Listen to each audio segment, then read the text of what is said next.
जय श्री राधे। एक बार पुनः आप सभी लोगों का इस सप्ताह में स्वागत करता हूँ। श्रीमद् भगवत गीता की जिस यात्रा पर हम लोग चल रहे हैं, उस यात्रा में हमने 10 अध्यायों का अभी तक अनुसरण किया।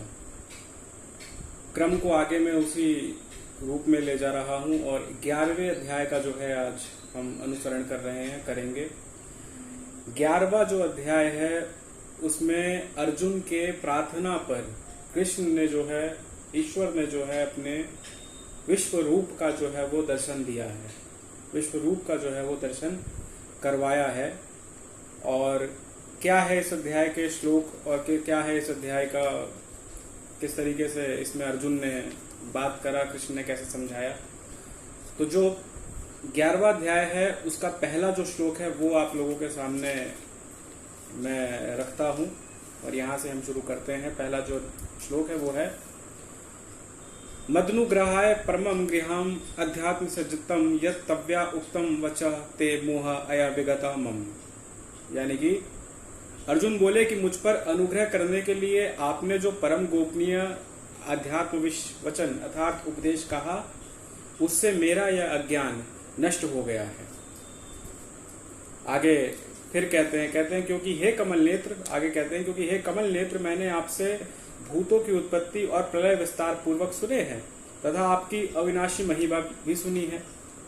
हे परमेश्वर, आप अपने को जैसा कहते हैं ये ठीक वैसा ही है, परंतु हे पुरुषोत्तम, आपके ज्ञान, ऐश्वर्य, शक्ति, बल, वीर्य, तेज से युक्त ऐश्वर्य रूप को मैं प्रत्यक्ष देखना चाहता हूं।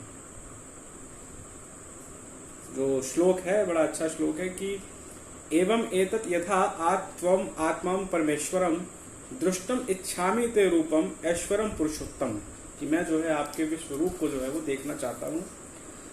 तो वो आगे कहते हैं कि हे प्रभु, यदि मेरा द्वार आपका वह रूप देखना जाना शक्य है, ऐसा आप मानते हैं, तो हे योगेश्वर, उस अविनाशी स्वरूप का मुझे दर्शन कराइए। श्री भगवान कहते हैं कि पशय में पार्थ रूपाणी शतशः असहनत्र नाना विधानी दिव्यानी नाना वर्ण कृतनी च। श्री भगवान बोले कि हे पार्थ, अब तू मेरे सैकड़ों हजारों नाना प्रकार के और नाना वर्ण तथा नाना आकृति वाले अलौकिक रूपों को देख। हे भारतवंशी अर्जुन, मुझमें आदित्य को अर्थात अदिति के 12 पुत्रों को, 8 वसुओं को, एकाशत रूप को, दोनों अविनाशी कुमारों को और 49 मरुदगणों को देख तथा और भी बहुत से पहले ना देखे हुए आश्चर्यमय रूपों को देख। हे अर्जुन, अब इस मेरे शरीर में एक जगह स्थित चराचर सहित संपूर्ण जगत को देख तथा और भी जो कुछ देखना चाहता हो वो भी देख, परंतु मुझको तू अपने प्राकृत नेत्रों द्वारा देखने में निसंदेह समर्थ नहीं है। इसी से मैं तुझे दिव्य अर्थात अलौकिक चक्षु देता हूं, उससे तू मेरी ईश्वरीय योग शक्ति को देख। संजय बोले कि हे राजन, महायोगेश्वर और सब पापों के नाश करने वाले भगवान ने इस प्रकार कहकर उसके पश्चात अर्जुन को परम ऐश्वर्य युक्त दिव्य स्वरूप दिखलाया। संजय बता रहे थे, तो संजय ने बताया कि इस प्रकार ये सब बोलने के बाद श्री भगवान ने अपने विश्व रूप को अर्जुन को जो है उससे दर्शन करवाया। अनेक मुख और नेत्रों से युक्त, अनेक अद्भुत दर्शनों वाले, बहुत से दिव्य भूषणों से युक्त और बहुत से दिव्य शस्त्रों को हाथों में उठाए हुए, दिव्य माला वस्त्रों को धारण किए हुए, दिव्य गंधा का सारे शरीर में लेपे किए हुए, सब प्रकार के आश्चर्यों से युक्त, सीमा रहित और सब ओर मुख किए हुए विराट स्वरूप परमदेव परमेश्वर को अर्जुन ने देखा। आकाश में हजारों सूर्य के एक साथ उदय होने से उत्पन्न जो प्रकाश हो, वह भी उस विश्व स्वरूप परमात्मा के प्रकाश से सदृश कदाचित ही हो। भगवान के उस प्रकाश में अद्भुत स्वरूप में अर्जुन ने सारे विश्व को किस प्रकार देखा, अब ये बतलाया जाता है। अर्जुन ने देखा, क्या देखा, अब देखिए। पांडुपुत्र अर्जुन ने उस समय अनेक प्रकार से विभक्त अर्थात पृथक पृथक संपूर्ण जगत को देवों के देव श्री कृष्ण भगवान के उस शरीर में एक जगह स्थित देखा। उसके अंतर वह आश्चर्य से चकित और पुलकित शरीर अर्जुन प्रकाशमय विश्व स्वरूप परमात्मा को श्रद्धा भक्ति सहित सिर से प्रणाम करके हाथ जोड़कर बोला। अर्जुन बोले कि हे देव, मैं आपके शरीर में संपूर्ण देवों को, अनेक भूतों के समुदाय को, कमल के आसन पर विराजित ब्रह्मा को, महादेव को, संपूर्ण ऋषियों को और दिव्य सर्पों को देखता हूं। हे संपूर्ण विश्व के स्वामी, आपके अनेक भुजा, पेट, मुख और नेत्रों से युक्त तथा सब ओर से अनंत रूपों वाले देखता हूं। हे विश्व रूप, मैं आपके ना अंत को देखता हूं, ना मध्य को देखता हूं और ना आदि को देखता हूं। आपको मैं मुकुट युक्त, गदा युक्त, चक्र युक्त, सब ओर से प्रकाशमान तेज के पुंज, प्रज्वलित अग्नि और सूर्य के सदृश ज्योति युक्त, कठिनता से देखे जाने योग्य और सब ओर से अप्रमेय स्वरूप देखता हूं। आप ही जानने योग्य परम अक्षर अर्थात परम ब्रह्मा परमात्मा है। आप ही इस जगत के परम आश्रय है। आप ही अनादि धर्म के रक्षक है। आप ही अविनाशी सनातन पुरुष है, ऐसा मेरा मत है। आगे कहते हैं, आपको आदि, अंत और मध्य से रहित, अनंत सामर्थ्य से युक्त, अनंत भुजा वाले, चंद्र स्वरूप, नेत्रों वाले, प्रज्वलित अग्नि रूप, मुख वाले और अपने तेज से इस जगत को संतप्त करते हुए देखता हूं। हे महात्मन, यह स्वर्ग और पृथ्वी के बीच का संपूर्ण आकाश तथा सब दिशाएं एक आप से ही परिपूर्ण है तथा आपके इस अलौकिक और भयंकर रूप को देखकर तीनों लोग अति व्यथा को प्राप्त हो रहे हैं। वह ही देवता के समूह आप में प्रवेश करते हैं। कुछ भयभीत होकर हाथ जोड़े आपके नाम और गुणों का उच्चारण करते हैं तथा महर्षि सिद्धों के समुदाय कल्याण हो ऐसा कहकर उत्तम उत्तम स्रोतों द्वारा आपकी स्तुति करते हैं। आगे कहते हैं कि जो 11 रुद्र और 12 आदित्य तथा 8 वसु, साध्यगण, विश्वदेव, अविनाशी कुमार तथा मदगण तथा मरुदगण और पितरों का समुदाय तथा गंधर्व, यक्ष, राक्षस और सिद्धों के समुदाय है, वह सब ही विस्मित होकर आपको देखता हूं। हे महाभाव, आपके बहुत मुख और नेत्रों वाले, बहुत हाथ, जंघा और पैरों वाले, बहुत उदरों वाले और बहुत ही दाढ़ों के कारण अत्यंत विकराल महान रूप को देखकर सब लोग व्याकुल हो रहे हैं तथा मैं भी व्याकुल हो रहा हूं, क्योंकि हे विष्णु, आकाश को स्पर्श करने वाले, देदीयान, अनेक वर्णों से युक्त तथा फैलाए हुए मुख, प्रकाश में विशाल नेत्रों से युक्त आपके देखकर भयभीत अंतःकरण वाला मैं धीरज और शांति नहीं पाता। दाढ़ों के कारण विकराल और प्रलय की अग्नि के समान प्रज्वलित आपके मुखों को देखकर मैं दिशाओं को नहीं जानता और सुख भी नहीं पाता। इसलिए हे देव, हे जगनिवासी, आप प्रसन्न हो। वह सभी धृतराष्ट्र के पुत्र राजाओं के समुदाय रहित आप में प्रवेश कर रहे हैं और भीष्म पितामह, द्रोणाचार्य तथा वह कर्ण और हमारे पक्ष के प्रधान योद्धाओं के सहित सब के सब आपके दड़ों के कारण विकराल भयानक मुखों में बड़े वेग से दौड़ते हुए प्रवेश कर रहे हैं और कई एक चूर्ण हो सिरासित आपके दांतों के बीच में लगे हुए चीख रहे हैं। जैसे नदियों के बहुत से जल के प्रवाह स्वाभाविक ही समुद्र के सन्मुख दौड़ते हैं अर्थात समुद्र में प्रवेश करते हैं, वैसे ही नरलोक के वीर भी आपके प्रज्वलित मुखों में प्रवेश कर रहे हैं। जैसे पतंग मोहवश नष्ट होने के लिए प्रज्वलित अग्नि में अतिवेग से दौड़ते हुए प्रवेश करते हैं, वैसे ही ये लोग आप भी नाश के लिए अपने मुखों से अतिवेग से दौड़ते हुए प्रवेश कर रहे हैं, ऐसा जो है वो बताते हैं।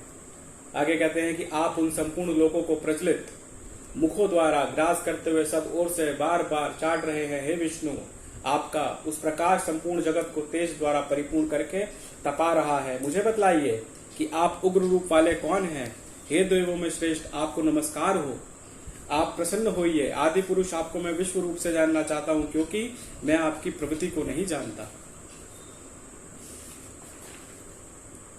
श्री भगवान कहते हैं आगे, ये सब अर्जुन ने कहा। अब आगे श्री भगवान क्या कहते हैं वो देखिए। श्री भगवान कहते हैं कि मैं लोकों का नाश करने वाला बड़ा हुआ महाकाल हूं। इस समय इन लोगों को नष्ट करने के लिए प्रवृत्त हुआ हूं। इसलिए जो प्रतिपक्षियों की सेना में स्थित योद्धा लोग हैं, वह सब तेरे बिना भी नहीं रहेंगे, अर्थात तेरे युद्ध ना करने पर भी इन सब का नाश हो जाएगा। यानी कि कालह अस्मि लोकशयुकृत प्रविदा लोकान समाप्त इहा प्रवृता ऋते अपि त्वाम न भविष्यन्ति सर्वे ये अविस्तता प्रत्यनीकेषु योद्धा।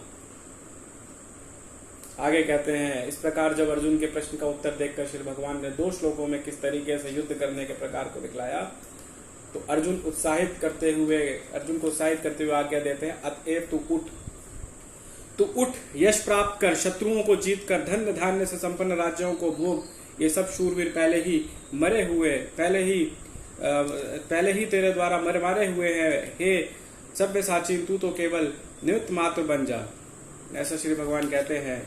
और आगे कहते हैं कि द्रोणाचार्य और भीष्म तथा पितामह तथा जयद्रथ और कर्ण तथा और भी बहुत से मेरे द्वारा मारे हुए शूरवीर योद्धा को तू मार, भय मत कर, निसंदेह तू युद्ध वैरियों को जीतेगा, इसलिए युद्ध कर। अच्छा, यहाँ पे मैं आपको बता दूं कि जयद्रथ का जो वध था उसकी कविता हमने पहले ही अपने इस चैनल में पढ़ी है, इस चैनल में हमने उच्चारण किया है, सुनाया है। तो जिन लोगों ने भी नहीं देखा है वो वहां देख सकते हैं जयद्रथ का। वो भी एक अच्छा जो है वो जयद्रथ का जो प्रसंग है वो भी काफी रोचक है। आगे संजय बताते हैं, संजय कहते हैं कि केशव भगवान के इस वचन को सुनकर मुकुटधारी अर्जुन हाथ जोड़कर कांपता हुआ नमस्कार करके फिर भी अत्यंत भयभीत होकर प्रणाम करके भगवान श्री कृष्ण के प्रति गदगद वाणी से बोला। क्या बोला कि हे अंतर्यामीन, यह योग्य ही है कि आपके नाम गुण प्रभाव के कीर्तन से जगत अति हर्षित हो रहा है, अनुराग को प्राप्त हो रहा है। भयभीत राक्षस लोग दिशाओं में भाग रहे हैं, सब सिद्ध गणों के समुदाय नमस्कार कर रहे हैं। हे महात्मन, ब्रह्मा के भी आदि कर्ता सबसे बड़े, आपके लिए ये कैसे नमस्कार ना करे, क्योंकि हे अनंत, हे देवेश, हे जगन्वासी, जो सत असत उनसे परे अक्षर अर्थात सच्चिदानंद ब्रह्मा है वह आप ही तो है। आप आदि देव और सनातन पुरुष है। आप इस जगत के परम आश्रय और जानने वाले तथा जानने योग्य परम धाम है। हे अनंत रूप, आपसे यह जगत व्याप्त अर्थात परिपूर्ण है। आप वायु, यमराज, अग्नि, वरुण, चंद्रमा, प्रजा के स्वामी, ब्रह्मा, ब्रह्मा के भी पिता, आपके लिए हजारों बार नमस्कार नमस्कार हो, आपके लिए फिर भी बार बार नमस्कार हो। वायु, अब इसका देखिए क्या श्लोक है कि वायु, यम, अग्नि, वरुणा, शशाखा, प्रजापति त्वं प्रतिभा च, नमः नमः ते अस्तु सहस्कृत्वा पुनः च भूय अपि नमः नमः ते। आगे कहते हैं कि हे अनंत सामर्थ्य वाले, आपके लिए आगे से और पीछे से भी नमस्कार है। आपके लिए सब ओर से नमस्कार है, क्योंकि अनंत पराक्रमशाली आप सब संसार को व्याप्त किए हुए हैं, इसलिए आप ही स्वरूप हैं, सर्वरूप हैं। और आगे कहते हैं कि आपके इस प्रभाव को ना जानते हुए आप मेरे सखा हैं ऐसा मानकर प्रेम से अथवा प्रमाद से भी मैंने हे कृष्ण, हे यादव, हे सखे, इस प्रकार जो कुछ बिना सोचे समझे कहा है। आप जो मेरे द्वारा विनोद के लिए विहार, आसन और भोजन आदि में अकेले उन सब सखाओं के सामने भी अपमानित किए हैं, वह सब अपराध अप्रमेय स्वरूप प्रभाव वाले आपसे मैं क्षमा करवाता हूं। आगे कहते हैं कि आप इस चराचर जगत के पिता, सबसे बड़े गुरु, अति पूजनीय हैं। हे अनुपम प्रभाव वाले, तीनों लोकों में आपके समान भी दूसरा कोई नहीं है, फिर अधिक तो कैसे हो सकता है। अतएव हे प्रभु, मैं शरीर को भलीभांति चरणों में निवेदित कर प्रणाम करके स्तुति करने योग्य आप ईश्वर को प्रसन्न होने के लिए प्रार्थना करता हूँ। हे देव, पिता जैसे पुत्र के, सखा जैसे सखा के और पति जैसे प्रियतमा पत्नी के अपराध सहन करते हैं, वैसे ही आप भी मेरे अपराध को सहन करने योग्य हैं। आगे कहते हैं कि मैं पहले ना देखे हुए आपके इस आश्चर्यमय रूप को देखकर हर्षित हो रहा हूँ। मेरा मन भय से अति व्याकुल हो रहा है, इसलिए आप उस अपने चतुर्भुज विष्णु रूप को ही मुझे दिखलाइए। हे देवेश, हे प्रसन्न होइए। आगे कहते हैं कि मैं वैसे ही आपके मुकुट धारण किए हुए गदा चक्र हाथ में लिए हुए देखना चाहता हूँ, इसलिए हे विश्वरूप, हे आप उसी चतुर्भुज रूप में प्रकट होइए। श्री भगवान क्या कहते हैं? श्री भगवान कहते हैं कि हे अर्जुन, अनुग्रह पूर्वक मैंने अपनी योग शक्ति के प्रभाव से यह मेरा परम तेजोमय, सबका आदि और सीमा रहित विराट रूप तुझको दिखलाया है, जिससे तेरे अतिरिक्त दूसरे किसी ने पहले नहीं देखा था। आगे कहते हैं कि हे अर्जुन, मनुष्य लोक में इस प्रकार विश्व रूप वाला मैं ना वेद और यज्ञों का अध्ययन से, ना दान से, ना क्रिया से, ना उग्र तपो से तेरे अतिरिक्त दूसरों के द्वारा देखा जा सकता हूँ। मेरे इस प्रकार के इस विकराल रूप को देखकर तुझको व्याकुलता नहीं होनी चाहिए और मूढ़ भाव भी नहीं होना चाहिए। तू भय रहित, प्रीति युक्त, मन वाला होकर इस शंख चक्र गदा चतुर्भुज रूप को फिर देख। संजय बताते हैं कि संजय कहते हैं कि वासुदेव भगवान ने अर्जुन के प्रति इस प्रकार कहकर फिर वैसे ही अपने चतुर्भुज रूप को दिखलाया और फिर महात्मा श्री कृष्ण ने सौम्य मूर्ति होकर इस भयभीत अर्जुन को धीरज दिया। अर्जुन क्या कहते हैं? आगे कहते हैं कि हे जनार्दन, आपके इस अति शांत मनुष्य रूप को देखकर मैं स्थिरचकित हो गया हूं और अपने स्वाभाविक स्थिति को प्राप्त हो गया हूं। श्री भगवान कहते हैं कि मेरा जो चतुर्भुज रूप तुमने देखा है, इसके दर्शन बड़े ही दुर्लभ हैं। देवता भी सदा इस रूप को दर्शन की आकांक्षा करते रहते हैं। जिस प्रकार तुमने मुझको देखा है, इस प्रकार चतुर्भुज वाला मैं ना वेदों से, ना तप से, ना दान से और ना यज्ञ से ही देखा जा सकता हूं, ऐसा जो है वो बताते हैं। आगे कहते हैं कि परंतु हे परंतप अर्जुन, अन्य भक्ति के द्वारा इस प्रकार चतुर्भुज रूप वाला मैं प्रत्यक्ष देखने के लिए, तत्व से जानने के लिए, प्रवेश करने के लिए, एक ही भाव से प्राप्त होने के लिए ही शक्य हूं। हे अर्जुन, जो पुरुष केवल मेरे लिए ही संपूर्ण कर्तव्य को, कर्मों को करने वाला है, मेरे परायण, मेरा भक्त है, आसक्त रहित है, असंपूर्ण भैरव भाव से रहित है, वह पुरुष मुझको ही प्राप्त होता है। और इस तरीके से जो है यहाँ पे इसमें एक बात आपको बताते चलते हैं कि सर्वभूतेषु निर्वैर का क्या भाव है। तो इसमें समस्त प्राणियों को भगवान का ही रूप समझने के लिए, सबके एकमात्र भगवान को व्याप्त समझने के कारण किसी के द्वारा कितना भी विपरीत व्यवहार किया जाने पर भी जिसके मन में विकार नहीं होता, जिसकी प्राणी में किंचित मात्र भी द्वेष या वैर भाव नहीं होता, वह सर्वभूतेषु निर्वैर अर्थात समस्त प्राणियों में वैर भाव से रहित ये माना जाता है। और इसी के साथ जो है हमने आज 11वां जो अध्याय है वो यहाँ पर अनुसरण किया। 11वां अध्याय का जो है हमने यहाँ पे खत्म किया है और उम्मीद करता हूँ आपको जो है वो पसंद आया होगा। हम जो है 12वें अध्याय के लिए अगले सप्ताह बढ़ेंगे। और सबसे मुख्य बात यहाँ पर यह है कि हमने पहले अध्याय से श्रीमद् भगवद गीता की इस यात्रा को जो हमने शुरू किया, उसमें हमने कहीं पे भी किसी बात को या किसी श्लोक को, जो श्री कृष्ण और अर्जुन का जो एक तरीके से बातचीत थी, हमने कहीं पे कुछ चीज को ना ही छोड़ा, ना ही किसी को स्किप किया। तो सभी चीजों को जो है हमने इसमें अपने इस क्रम में रखा है। और 11वां अध्याय आज संपन्न होता है। हम 12वें अध्याय की तरफ बढ़ेंगे अगले सप्ताह।